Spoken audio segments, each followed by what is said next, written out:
got your guy.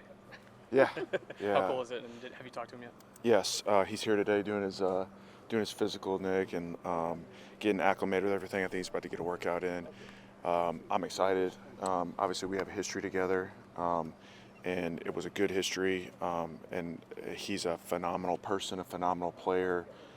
He's a hard worker. I was telling Coach that he's probably the most like humble and hardworking, like top 3 pick I've ever been around in my whole life. He just comes to work every single day, hard hat mentality. And so I think that's like as exciting as anything is the type of person you get on top of the incredible talent. Where were you when you find out? I was here, and it was in between our kind of finishing up watching the game meeting and heading to the team meeting. So You, it men- was you pretty mentioned cool. like telling coaches and stuff your thoughts on him. What's that like for you? I mean, you told the front office, hey, Donovan Ezraku, he's pretty good. We should get him. They draft him. Solomon Thomas, they bring him in. Williams, they bring him in. What's that like for you to kind of see your feedback turn into immediate moves like they have now? Well, I mean, I think those are cool isolated ones. There's I just give them the information and then they make the decision based on what it is. It's cool like for me when it's a person that I know and I have history with like Solomon or like Quinnen, but the biggest thing is just giving them the information that I have to help them make the best decision possible. And it works out some cases it doesn't work out, but these have been two great examples of that. And what information about Quinnen do you have from your personal experience that maybe not everyone would know just from watching him on I think the tape? what Nick and I were just kind of going back and forth about is just you see him make plays. Like everybody sees him make plays. The guy's been to Pro Bowls. He's been an All-Pro. That's on display. But just behind the scenes, knowing how he works and how he approaches the game, I think that's a window that I had, for 4 years that not everybody else had. How does he fit in with Kenny and Osa and the rest of those guys up front? What can you kind of find a way to balance using all 3 of them together? Well, I think, Tommy, because we rotate enough, that all those guys get starter reps. It's not like, oh gosh, what are we going to do now? It's a good way for us to keep the mix going, to keep the flow going. You have some different type of players playing next to one another. So now it's like Quinnen next to Solly feels really different than Kenny next to Quinnen, and Solly next to Osa feels really different to the offensive line than Osa next to Jay. Stuff like that. So like it's a really nice way to have options and have a mix and do some different stuff with those guys. You guys ran some 5-down stuff this past game, and Yeah. Osa talked about how much he liked it. Yeah. When you have that kind of success with that, then you add Quinnen Williams. What can that do for that kind of look moving forward? Same thing. It gives you options. Gives you options. So there's ways for us to look at that moving forward. Like, are there any adjustments we make to it, or we keep it the same, or do we? It gives us options. You know what I mean? We're getting good football players on the field. Are you having fun this week without having a specific game plan to do? Like going into a lab in your mind and saying, "Oh, we could do this and this," or we could switch these 3 guys. And I think it's a fine line. There's some stuff that you can do, but you always have to stay true to your identity. Like, what is our identity? Who are we? And especially when you're in year 1 in a defense, if you just start making up a different defense every week, then we're never going to get good at anything. And I go back to 2021, my first year with the Jets. We really stayed true to our identity, and we just kind of kept doing things and we tried to get better at what we were doing, and we took a lot of criticism for that. But then in year 2, the defense took off. Of course, that was some addition of some players. But there was a lot of the same pieces there. But they got comfortable at doing what they're doing. It's like for any of the folks in this circle and me, my first game coaching, it was probably not that great. Your first article that you wrote or your first interview you did, you go back and look at it right now, you're like, oh my gosh, that was terrible. But then you get more comfortable. You do the same thing over. You get your process right, and then you start to get into that comfort zone. So like, we're not going to sit here and say we're just going to totally change the whole defense and everything, but are there some wrinkles that we can add that fit into our identity and our structure? I think there are. And how do you define that identity right now? How close are you? Well, our identity is very clear. What Coach Flus has talked about, the HITS principle, our structure of our front, and probably the top 3 or 4 coverages that we play on a consistent basis, which you could just look at the tape and everybody would know what that is. That's our identity. And now what can we throw some flavors in there of that aren't too far away from that or match up to that, and still bring that same mentality of the hits principle with our top front and our top 3 or 4 coverages. Quinnen has had success against double teams. Yeah. You have a guy that not only can have success against it, but kind of magnetizes it. What does that do for the rest of your defensive? Well, it's just it frees other folks up, and then you just got to figure out how they're protecting that. Are they going to add? Are they going to? There's some teams whose philosophy is to get more people out in the pass so they can get rid of the ball quick, and other teams' philosophy is we're going to add blockers. So does that mean now that they're going to bring 6 or 7 in or 8 in to protect, and then now we got to find ways to get those blockers off? Or are they, do you go back to the tree of coaches who says, like I remember Phillip Rivers, he never wanted extra blockers. He always wanted options. And so like now we got to go, okay, who are we facing this week? Do they want more options or do they want more blockers? Perion Winfrey's coming back, imminent return. What can he bring?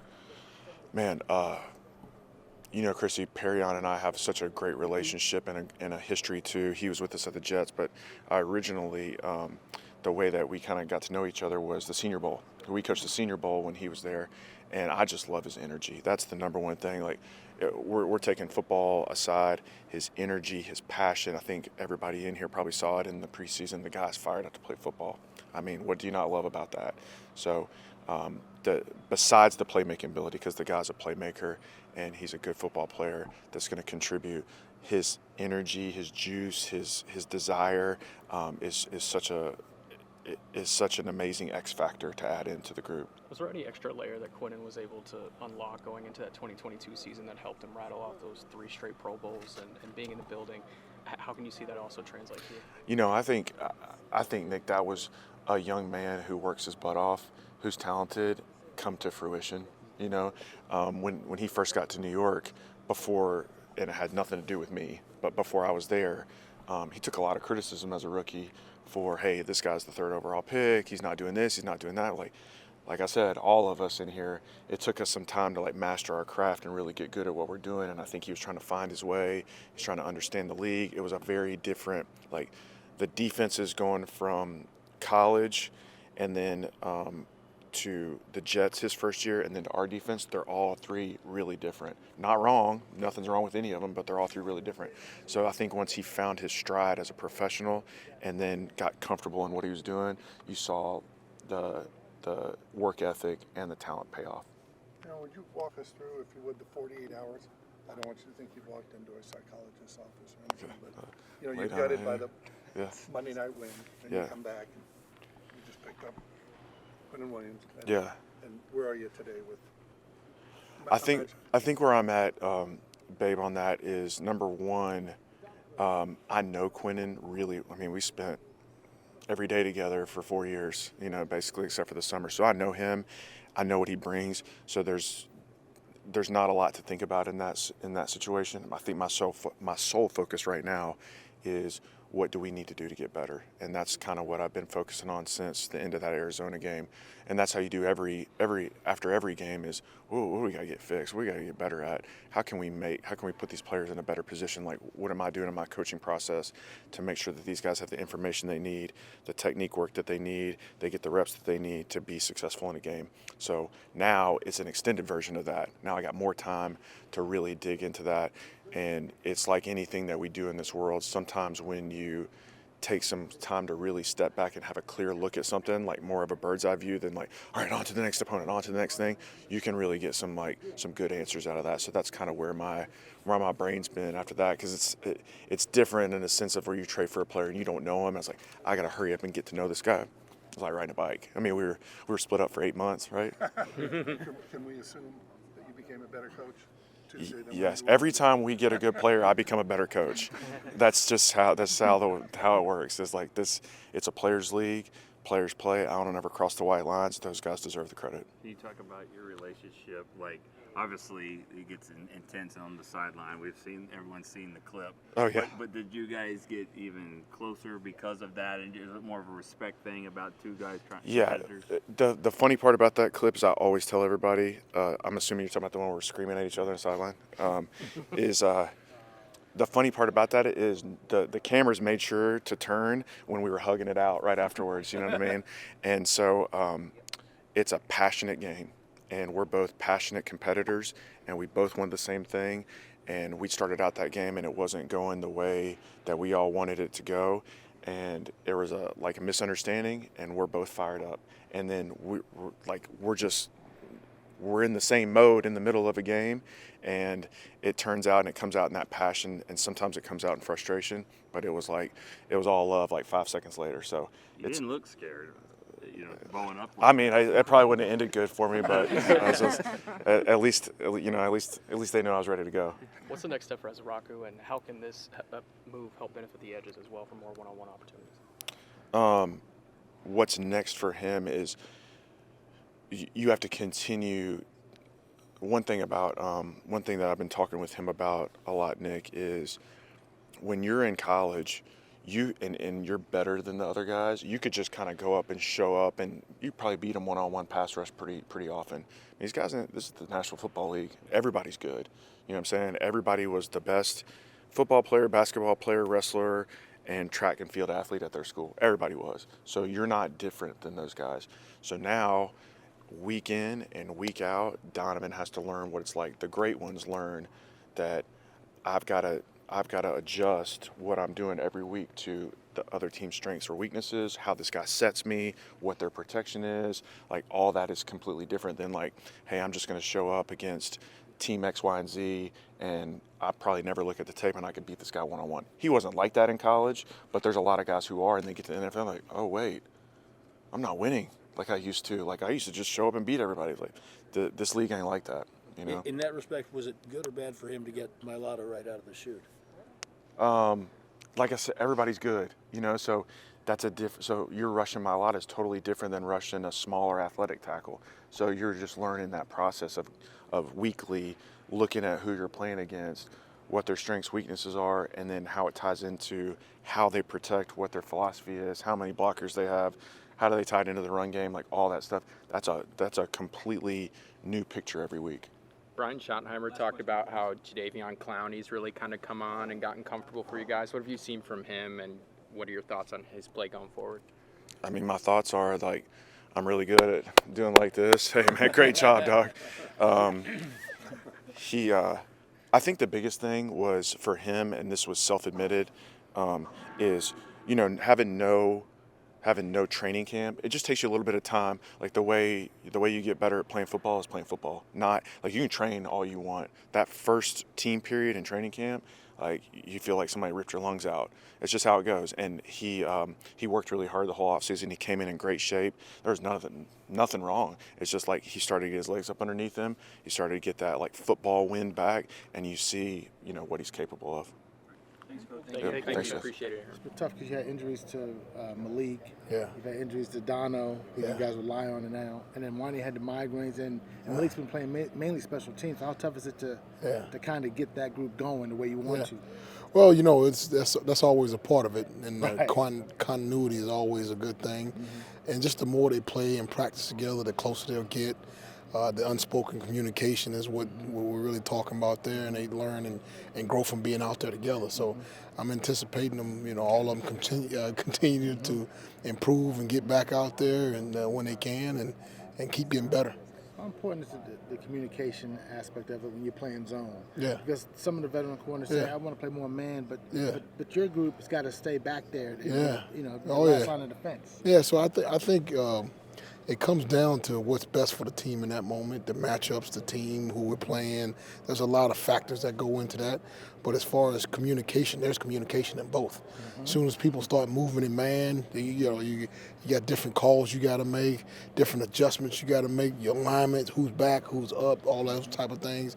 And in zone, it has a different set of communications, like when guys release and when they move in and out, or in and under, deep, you know what I'm saying? Mm-hmm. So I think each of them have their own set bag of communications, but you just have to get good at all of them, because you play a combination of both. And also, to us, we don't know the responsibilities of the corner. How far is he going to carry a guy? Yeah. And then we don't know what the safety is seeing. So how difficult is that part of it? For the safety to say, okay, he's supposed to do something with the corner, but he doesn't. Now I got to overcompensate sometimes. Oh yeah, well, there's a lot of you have to read the stem and the releases of the receivers. Yeah.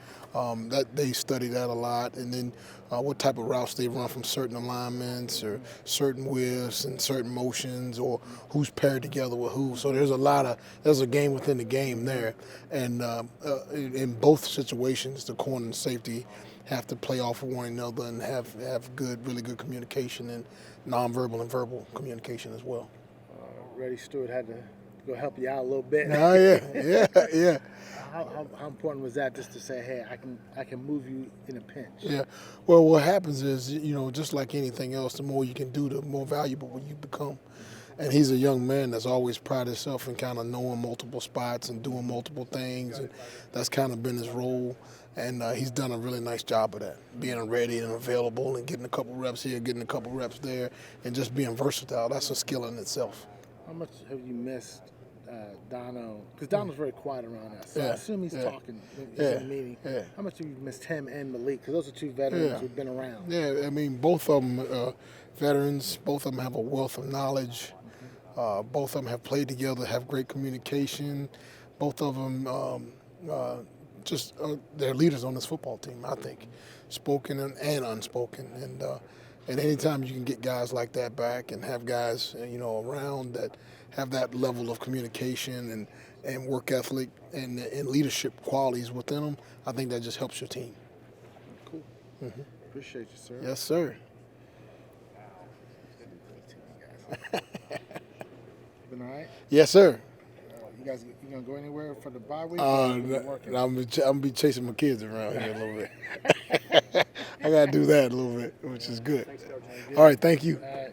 The secondary obviously dealt with a lot of injuries throughout the year too, and some inconsistencies. But where have you seen the consistency, and where is this group heading right now? Well, it's good to get the guys, start getting the guys back. Coming back from the bye week and everything, get some guys healthy. You have your leaders and communicators coming back to the defense. And Hooker and Wilson, those guys. It's always good to have them in the room as they've been, but now have them back on the field. It adds an extra calm to we have younger guys. You have those experienced guys like a Malik Hooker that can fix a problem if there's a problem. You know what I'm saying? He can fix things on the fly. So it's always good. No, you good. The corners have said we'd like to play more man, and I think you guys have adjusted to that. How do you help them say, hey, let's get better at zone, but let's also play a little more man? Well, in football, at some point, all coverages turn to man. That's just how it goes. But we have to, when we game plan, depending on what the other team does, you have to make your adjustments from there. Maybe this is a game where you have to play more man. Maybe this is a game you have to play more zone, depending on the concepts they're running. But also, what do the quarterbacks struggle with? Is he struggling with a cover two shell? Is he struggling with single high? Is he struggling with man-to-man? So you have to take that in consideration when you game planning as well. Are they more receptive to that, those adjustments? Yeah. So my guys are awesome. You know what I'm saying? Like the corner, these guys are they're guys that just want to get better all the time. And I got to do a great job of preparing them for the games and making sure they are getting better each week. And that falls on me. And that's the responsibility I ask for. When I'm the corners coach, my job is to make sure these guys are playing better. And I'm continuing to work with them, and they continue to work with me, and we in this together. It's been tough for Diggs and Bland because they've had some health issues, and then they've been talking about the scheme changes and that kind of thing. Well, it's definitely a transition and adjustment period for them, doing things they've done for the last, 5 years differently, and coming to this, it makes an adjustment. But I think they're handling it well, especially Deron is doing a great job. Trayvon, we're excited to get him back healthy.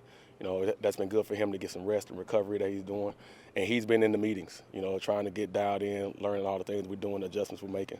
So it's good to see that. How impactful is getting somebody like Quentin Williams, and how will that help you in coverage? Yeah. Well, I told Quentin, I said, hey, you make my job a lot easier. Because the quarterback on his back, he can't throw it.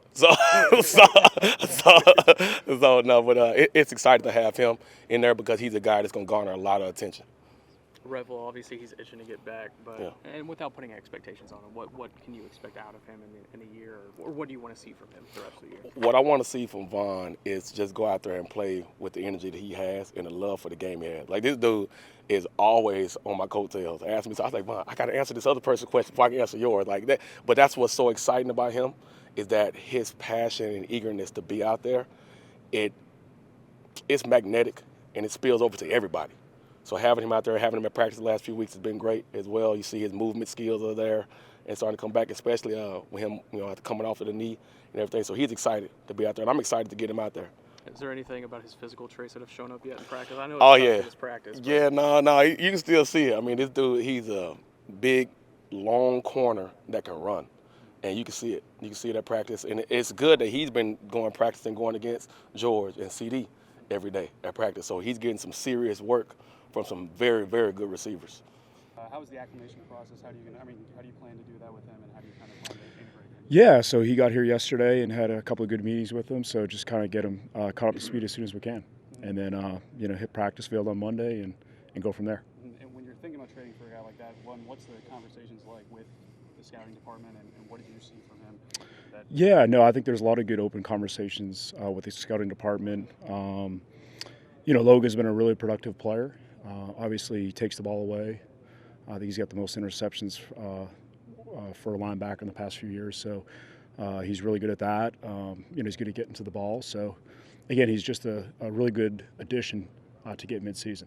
Did he get better before he even got here with the addition of Quinn Williams, and just what that up front might look like for the linebackers? Yeah, I mean, I think anytime you bring in a player like Quinn Williams, it's going to help the linebackers. It's going to help everybody. It's going to help the coverage players. It's going to help the linebackers. So he's an elite player. He's been an elite player in this league. So I think, anytime you bring in a guy like that, it's going to help you. You mentioned the interceptions. I think in one of the playoff wins had the forced fumble that got picked up and taken back for a score. Parcells used to call guys like that catalytic players. Yeah. Well, I think, yeah, honestly, Logan did that in college. I think he had 10 takeaways when he was at Wyoming. So he's been a guy that's really done that his whole career. And look, I think the first rule of any defensive system is get the ball back to your offense. So for players to, that's how you change the game on defense is you get the ball back. And, that's what he's shown in his past, and hopefully he can bring that here. You guys ran some 5-down stuff. Seems like that might be something you might do a little bit more with Quinn Williams in the fold. What does that do for a linebacker? Perspectives in terms, I know the D-line likes it, but how does that affect linebackers? Yeah, I think it's a great way to change the picture. Have go from 4 down to 5 down. I think going in a 5-down system, you create more singles up front. They can't double you because you get everybody covered up. So, I think it's good for the linebackers because they can run in space a little bit more. You don't have guys jumping up on the second level as much. But with anything you do, there's always the yin and the yang. It's good in some regards, and some other regards, it's not as good. So I think it's just good to have the mix of being able to do both. What confidence do you have in Logan in terms of immediately stepping in for the communication factor and stuff? Is that so important? Yeah, no, he's played at a high level for the last 6 years. So he's proven where he's been before that he can do it. So, I think the biggest thing is us kind of mid-season getting him acclimated to what we do, our terminology, our system. And again, I think there's going to be a lot of carryover for him. It's just going to be different words. You buy into the fresh start mentality for some players that maybe they just need a new scenery, new voice that can kind of jumpstart their career? Yeah, no, I think that's real. And I think it's been over time in the NFL, like you've seen that happen before. But again, every situation is different, and we're hoping that this one works out for us. Overstreet, how excited are you to get him back? And I'm sure he's itching behind the scenes. Yeah, no, really excited. He's been great. He's been in every meeting since we've been here in the offseason, and just getting him on the field the past couple of weeks has been great for just our energy, and I think he's going to bring just confidence, energy, juice, and just watching the tape from last year, like he's a difference maker. So I think getting him in the fold is really going to help us. Has anything happened in practice yet where he's really shown up, or just still trying to get his legs back on it? You see him running around like on the show team. Just the speed and the athleticism and the range that he has. I mean, he really jumps off the field. Remember last year, the day after he tore his ACL, Malik Hooker said he was smiling around the building and just has a positive energy. In the time that you've gotten to know him, how would you kind of just characterize the energy and just his personality? I guess? Yeah, it's kind of like what you see on the field is what he's like in person. There's just, you see it when he plays. There's a lot of juice. There's a lot of emotion. There's a lot of passion. So he kind of brings that to the meeting rooms too with the guys. Just his leadership. He's positive, but at the same time, like he can get serious and he'll get after the guys when he needs to. Logan, during his bye week, how much of it is picking up the communication side of things, being the mic, and how much have y'all already started prepping on that? Yeah, no, I actually just met with him this morning, so we've already met a couple of times, and we'll meet throughout the week just getting them caught up. So, you know, I just want them to have a good foundation of what we do, so when we practice on Monday, we can hit the ground running. Is it too early to suggest that he might have Green Dot potential, even as early as Vegas? You know, I think that all kind of works itself out in practice. I think to sit here and talk about it before we hit the practice field is unfair. So I just think those things work themselves out as you go through the week.